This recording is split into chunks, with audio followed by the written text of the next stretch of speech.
তথ্য সংগ্রহে কি জ্যোতির টার্গেট সেনা সিবিআই? পহেলগাঁওয়ে সিবিআই আইনজীবীর সঙ্গে কথা, দিল্লির ট্রেনে সেনাকর্মীর সঙ্গে কথোপকথন। ব্লগের বাইরে আর কি কথা জ্যোতির? আইএসআই কে তথ্য পাচারের জালে পাক স্পাই ইউটিউবার জ্যোতি।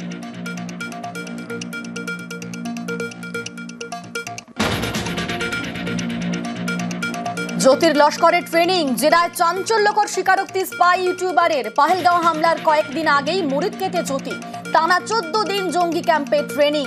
জ্যোতিকে কোনো বিশেষ অপারেশনের দায়িত্ব? মিশন শেষ করতেই দেশে ফেরা, তার আগেই হিসার পুলিশের জালে। অপারেশন সিঁদুরের ধ্বংস মুরিদকে ট্রেনিং ক্যাম্প।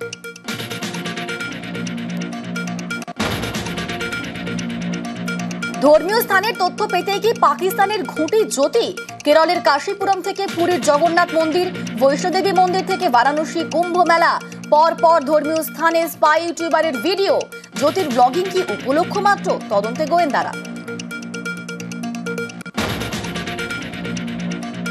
আইএসআই অফিসার জ্যোতি কথোপকথন ফাঁস। অডিওয় চাঞ্চল্যকর তথ্য এনআইএর হাতে।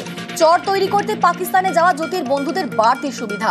আইএসআই অফিসার আলী হাসানের সঙ্গে ট্র্যাক নিয়ে পাক চর জ্যোতিকে জেরা গোয়েন্দাদের।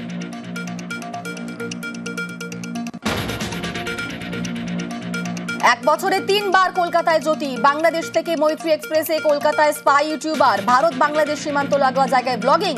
সঙ্গে ইউটিউবার সৌমিত ভট্টাচার্য। শিয়ালদা থেকে দুরন্ত এক্সপ্রেসে দিল্লি ফেরত জ্যোতির। ট্রেনে জ্যোতির সঙ্গী আর্মি অফিসার বলে দাবি।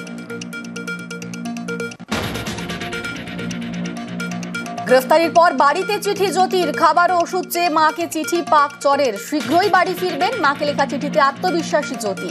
চিঠিতে নিজেকে খুশমুশ বলে উল্লেখ।